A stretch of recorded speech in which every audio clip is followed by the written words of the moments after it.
Orlando, buenos días, gracias por aceptar la invitación y estar con nosotros. Hola, ¿qué tal? Qué gusto saludarles y por supuesto atento a las inquietudes para reflexionar, como normalmente digo yo, en voz alta sobre temas que normalmente no están abordados en la prensa tradicional, no están abordados como una parte importante de la discusión pública.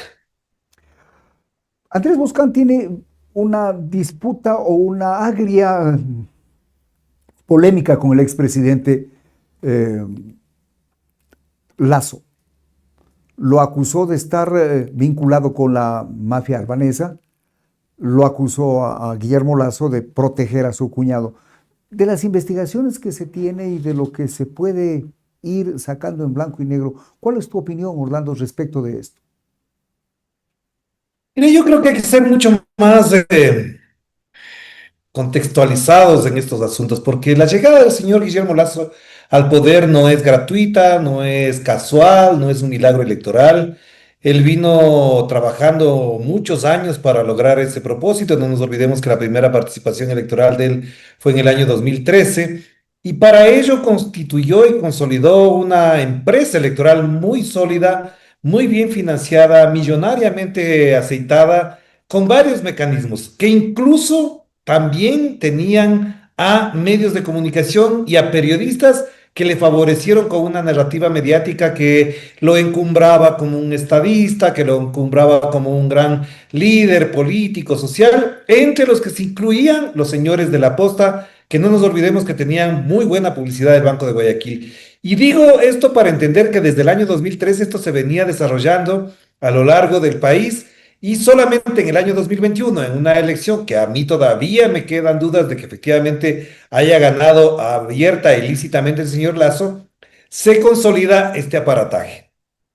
Por supuesto, en ese momento hay un divorcio que es muy importante y yo creo que hay que entenderlo así, pero lastimosamente como no hay espacios para debatir y a mí me han cerrado las puertas de muchos medios para hablar de estos temas, se produce un divorcio entre el Partido Social Cristiano y el Movimiento Creo y Guillermo Lazo. Y es en ese momento, en esa ruptura, que también se produce la ruptura con La Posta, Anderson Boscán, Luis Eduardo Vivanco y ese aparataje mediático que tenían en aquel entonces, que también encumbró al señor Guillermo Lazo. Y esto no hay que dejar de lado, porque es ese momento donde ese divorcio también hace parte de la disputa que tú mencionas con respecto a Anderson Boscán. Pero no es un divorcio cualquiera, no se trata de un divorcio en el que estén por el medio desafectos, pugnas, sino que sobre todo están en disputa aspectos que luego se van a explicar con todo lo que se ha denominado el caso Encuentro, Danubio, etcétera, etcétera. ¿Qué pasó? En ese momento lo que ocurre es que el Partido Social Cristiano se queda sin el control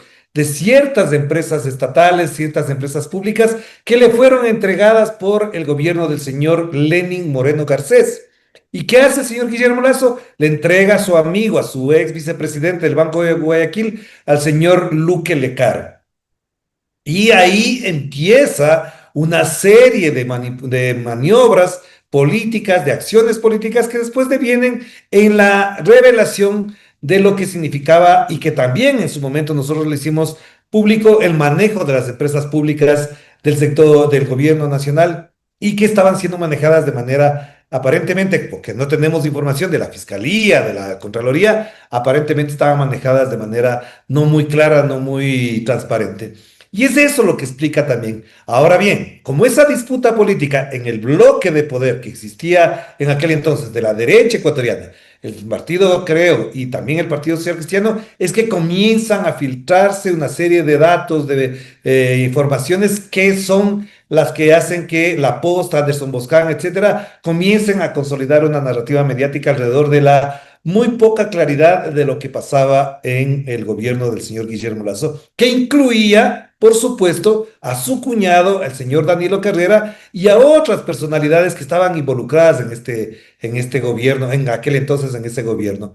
Y por eso es que ahora, cuando aparece todo eso, a mí me sorprendí, lo he dicho públicamente, por qué razón, por ejemplo, el señor Anderson Boscan en su momento no nos conversó públicamente de las conversaciones que mantuvo con la señora fiscal Diana Salazar para que se explicaran esos datos, esas informaciones que tenían, por ejemplo, de actos de pedofilia por parte del señor Danilo Carrera, y que ahora, pasado más de un año y pico de la salida del gobierno del señor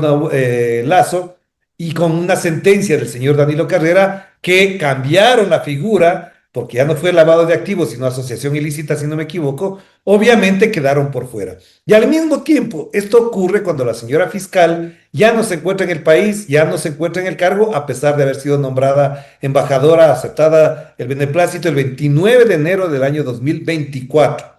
Todas estas cosas dan cuenta de una situación en la que todos los actores, Lazo, Boscan, Lecaro, la fiscal, etcétera, tenían algo en común, es decir, no nos ofrecieron toda la información y por lo tanto, este caso, yo lo he dicho varias veces en dos o tres entrevistas que he tenido en las últimas semanas, es de suma importancia para entender por qué razón llegamos a donde estamos, en las condiciones en que estamos y sobre todo el modo en que trabajó la fiscalía sobre determinados casos. Muy ágil, muy expedita para cuando se trataba de gente vinculada a la Revolución Ciudadana y en los otros casos archivando, postergando, como lo que hacen ahora. El caso de la familia, de los familiares de Fito, casi 2 años después, resulta que la familia también ha estado involucrada. ¿Por qué razón esto no lo hizo la señora fiscal Diana Salazar con la misma celeridad con la que hacía en otros casos y cerraba y archivaba o hacía allanamientos y demás? Porque efectivamente aquí estaba en juego algo que es muy grave. Es cómo desde el poder político y desde el poder económico se han manejado casos escandalosos de corrupción, de pedofilia y de lavado de activos. Orlando, yo quiero en este momento ir un poco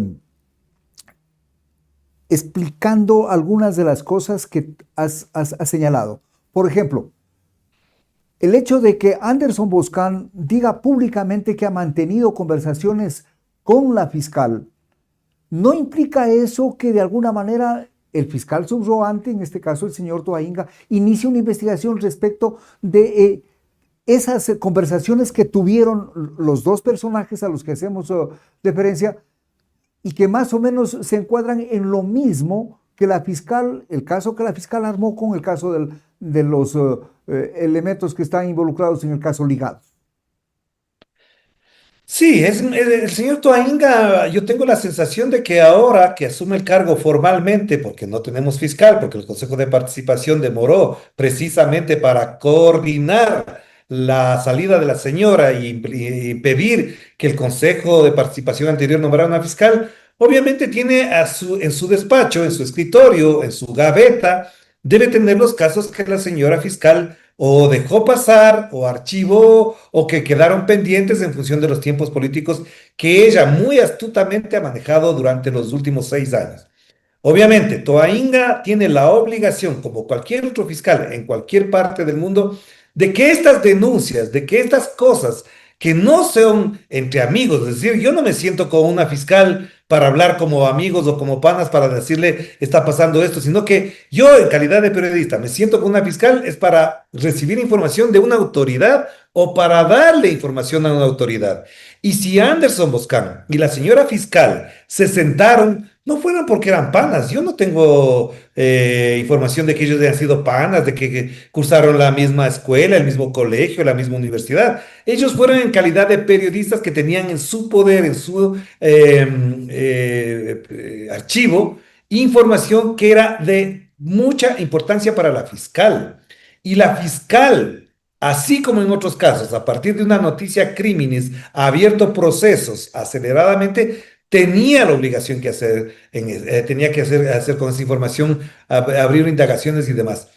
Toainga, en este momento siento, percibo yo que, por ejemplo, con el caso de los familiares de Fito, del capo de los choneros, está sacando las cosas que dejó pendiente la señora fiscal. Y si eso es así, si su conducta va a ser exponer y abrir los casos que dejó la señora fiscal por conveniencia política, obviamente este caso del señor Danilo Carrera, la vinculación de la mafia albanesa con Danilo Carrera y la supuesta financiación de la campaña electoral de Guillermo Lasso en el año 2021 tendrían que abrirse, porque no se trata de cualquier caso, no han pasado 50 años, no han pasado 15 años, no han pasado 10, han pasado apenas 4 años de aquello, del 21 al 25, de la campaña electoral en la que ganó Guillermo Lasso y que supuestamente, según estas denuncias, fue financiada también por la mafia albanesa. Entonces, no se trata de cualquier cosa. No estamos hablando de una situación cualquiera, no se trata del desfalco de una cooperativa de ahorros de una provincia alejada de Quito, de Guayaquil, no se trata de un asalto bancario por parte de un grupo delincuencial menor, se trata del uso del poder político, mediático, judicial para favorecer a un proyecto político que gobernó desde el año 2021 hasta el 2023. Y aquí te acoto algo que también es muy importante. Y ahora se entiende por qué él utilizó la herramienta el de la muerte cruzada para no exponerse políticamente en un juicio que pudo haber mostrado, no por la justicia, no por la fiscalía, sino con las herramientas del juicio político, las cosas que se sabía que podían aparecer en un juicio político y que no le favorecían ni le convenían a Guillermo Lasso. Lo que acaba de decir Orlando nos permite entonces establecer que hay un hilo conductor. La pedofilia o los actos de pedofilia podrían estar conectados a cierta impunidad para quienes formaban parte de la mafia albanesa, producto de algún tipo de chantaje. Mira, lo de la pedofilia, es que hasta me da risa un poco porque en su momento, si no me equivoco, en el año 2023, finales del 2023, yo le entrevisté a Abdalá Bucaram y él yo le había denunciado. Si ustedes revisan la entrevista que yo le hago a Abdalá Bucaram, que además ha sido una de las entrevistas más vistas de todas las que he hecho yo, con cerca de 500.000 de vistas de esa entrevista, él señala que es Vox Populi en Guayaquil los actos de pedofilia del señor Danilo Carrera. Es decir, lo decía un expresidente de la República. Y dirán, claro, es Abdalá Bucaram. No, es un expresidente de la República con todos los méritos y deméritos que pueda tener él. Pero no solamente era él, había mucha gente en Guayaquil que tenía mucho cuidado de hablar de esos temas porque quizás en algún momento o participaron directa o indirectamente de estos actos o sabiendo se callaron y tuvieron que ahora decirlo en privado para poder revalidar lo que ya se había denunciado.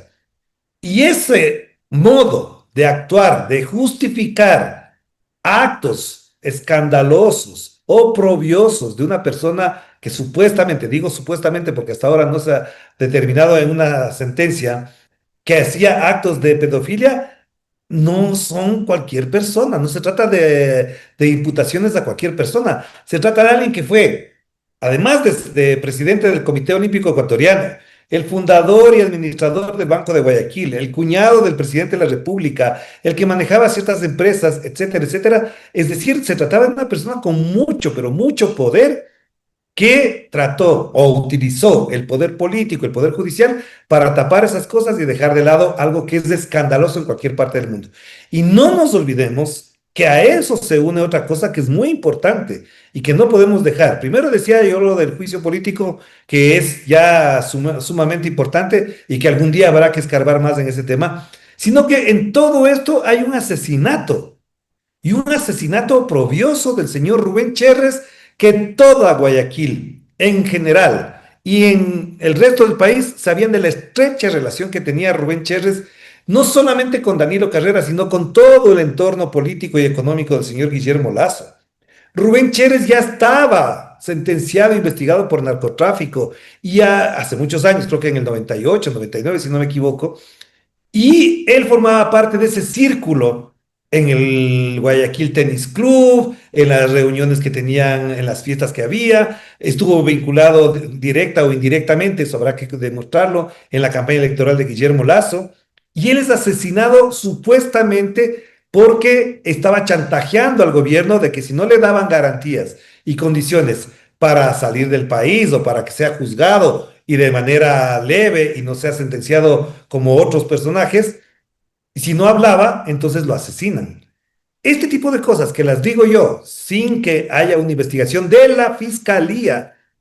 que si no hay una investigación de la policía que nos diga, aquí están los elementos de convicción para aquello, son las que muestran de qué manera este sector de la política ecuatoriana, este sector que ocupó el poder político entre el 2021 y mayo del 2023, estaba involucrado en esta serie de cosas en donde navega, hace sombra, está dando las vueltas la mafia albanesa que nadie sabe hasta ahora efectivamente qué va a pasar, por ejemplo, con el señor Drikan Hika, que está detenido en España o en Emiratos Árabes, perdón, y podría ser llevado a España.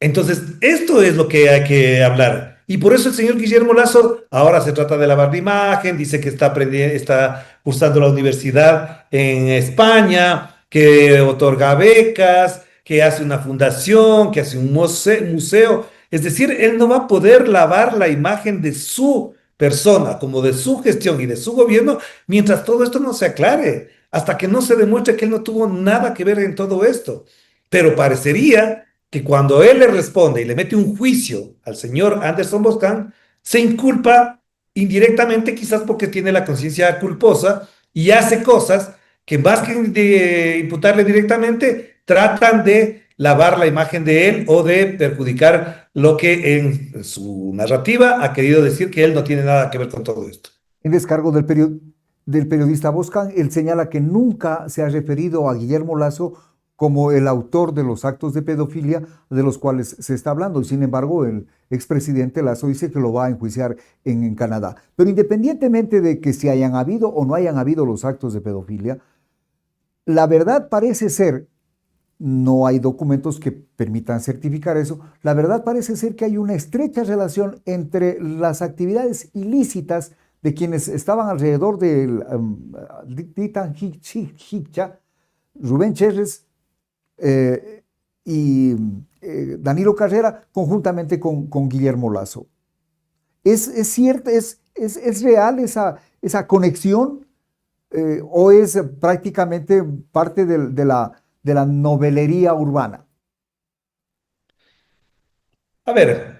mira, es que yo ya aquí, más que entrar en los detalles, porque yo no he seguido, yo no he hecho la investigación, tengo bastante información, pero no he hecho la investigación a fondo. Hay un libro publicado por Anderson Boscan, yo lo he revisado, lo he visto, hay cosas que todavía no me quedan claras, pero aquí hay un detalle muy importante que no podemos dejar de lado.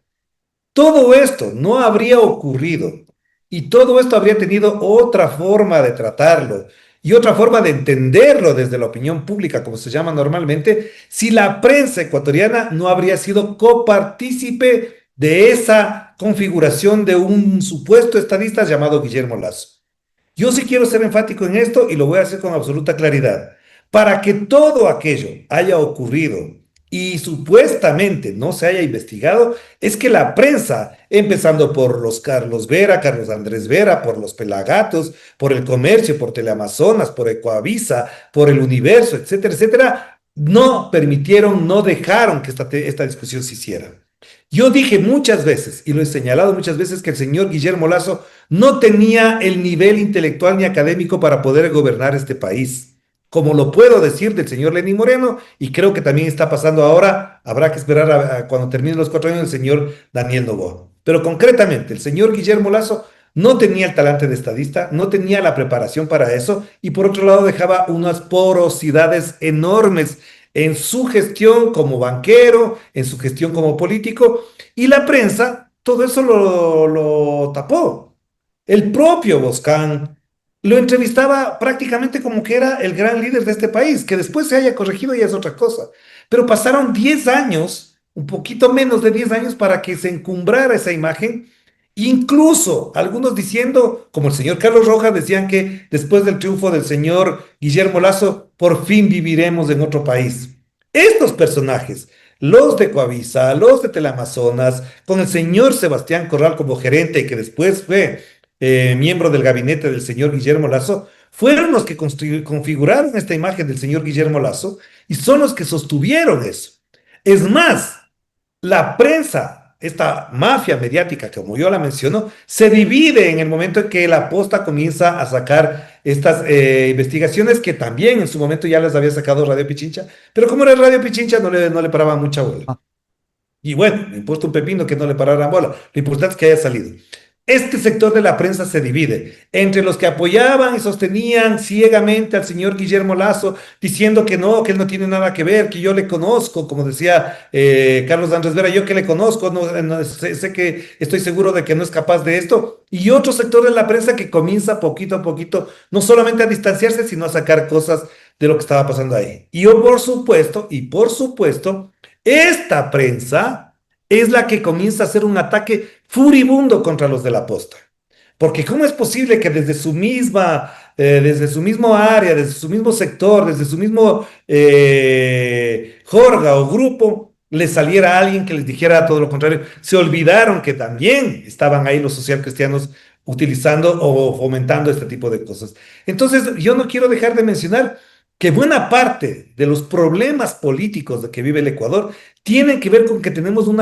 periodismo y unos periodistas y unos medios vendidos al poder económico, vendidos a ese poder económico que también formó parte de todo el andamiaje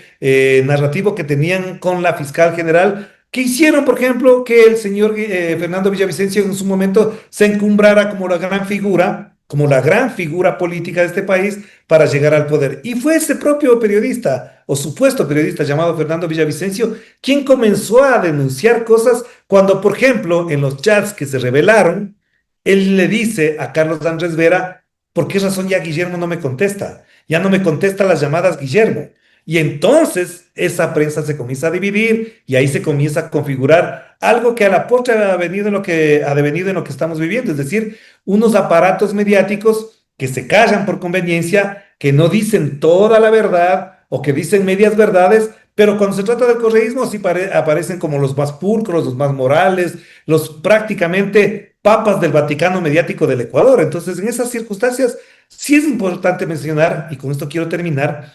que todo esto no habría pasado si efectivamente tuviésemos a una prensa con el poder económico y mediático que tienen responsable con sus audiencias y no con los financistas.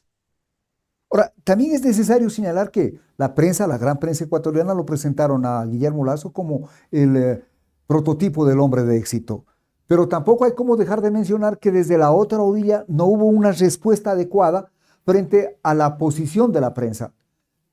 Si bien es cierto, Rafael Correa denunció más de una vez que la prensa actuaba de acuerdo a sus intereses, no hubo un grupo, no hubo un equipo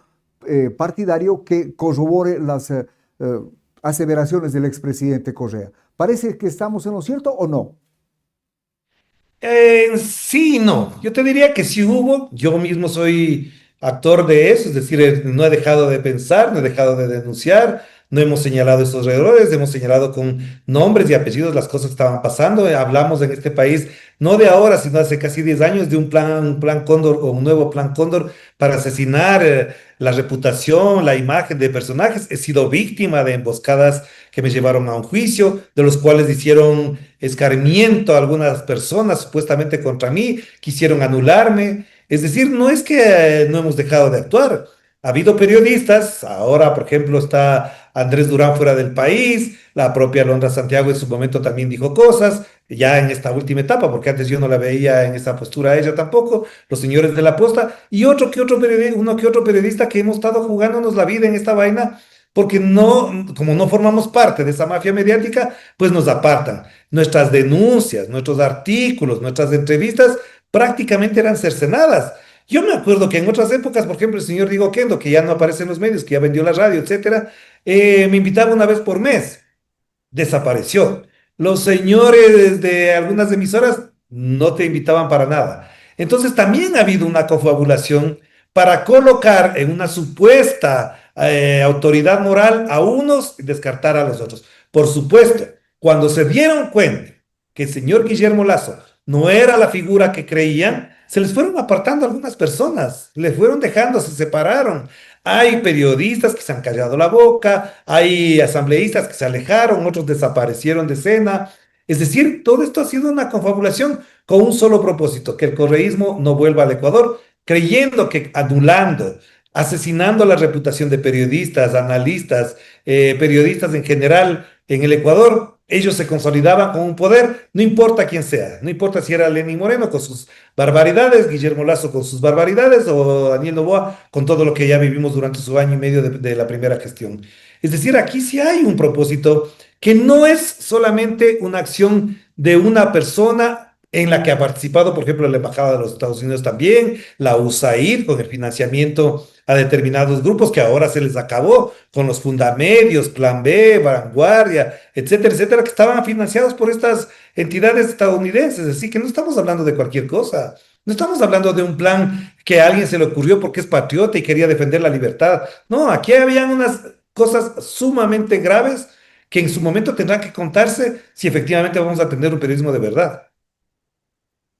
Orlando, sin que signifique que se sea pitonizo ni cosa por el estilo, ni que se tenga la bolita de cristal para adivinar el futuro. Desde la perspectiva de Orlando Pérez, ¿qué es lo que viene a continuación? Mira, yo lamento mucho que el país ha entrado en una fase un poco enajenada de entender la realidad, donde la verdad se asesina todos los días, donde se dice una cosa, se hace otra, donde se dan unos datos y la realidad dice otra. Ahora supuestamente no vamos a tener apagones, pero cuando teníamos apagones no eran motivo de preocupación. Y a mí me preocupa sobre todo porque en este país, y lo he intentado reflexionar, yo percibo que la derecha ecuatoriana no tiene un proyecto de país.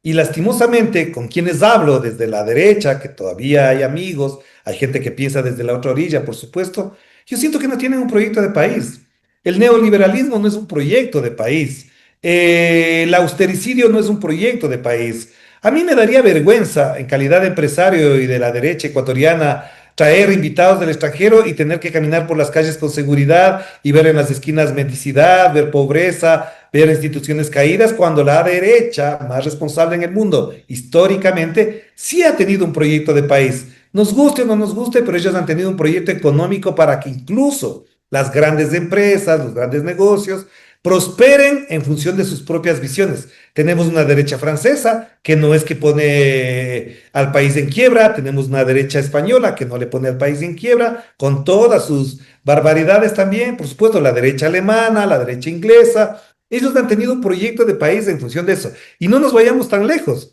La propia derecha chilena, por ejemplo, tenía un proyecto de país que económicamente le daban mejores réditos que otros, con todas las desigualdades del caso, pero tenían un proyecto de país. Yo les pregunto a todos aquellos que me dicen que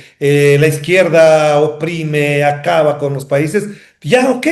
están en el poder. Desde el 2017 para acá ha estado la derecha en el poder. ¿Cuál es el proyecto de país?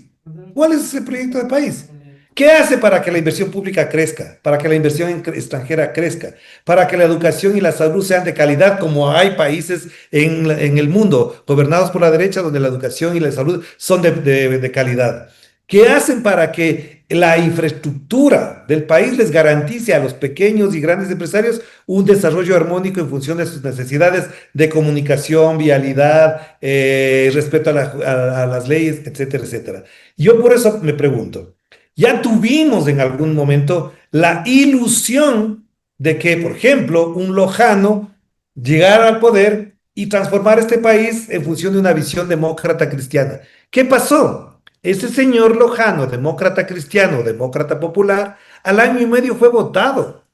Y no nos olvidemos que en el año 98, cuando llega Yamil Maguada al poder, era el gran estadista, el del discurso de las siete armonías, el que tenía efectivamente un equipo de gobierno con ministros con capacidad técnica, etcétera, tenía un proyecto aparentemente de país, pero en la práctica, ¿qué pasó? Al año y medio se cayó. Entonces, por lo tanto, si aquí en este momento, incluso hablando democráticamente, tenemos una derecha que tiene la asamblea al señor Niels Olsen, que dice que tiene que ser un nuevo Congreso, una nueva asamblea. Tenemos en el poder a Daniel Noboa, que es un gran millonario, que nos tiene que poner a pensar en los grandes proyectos que en su momento los hablaba su padre, Álvaro Noboa. Pues preséntenos ese proyecto, discutamos en función de ideas, y no porque los presente Niels Olsen, Daniel Noboa, o lo critique Orlando Pérez, o Rafael Correa, o cualquier otra persona, sino porque si vamos a discutir, por ejemplo, en temas de seguridad, ¿qué condiciones necesita un país para que se acabe con la inseguridad y tengamos mejores condiciones para el desarrollo económico, productivo, deportivo, cultural, etcétera, etcétera? Es decir, a mí sí me preocupa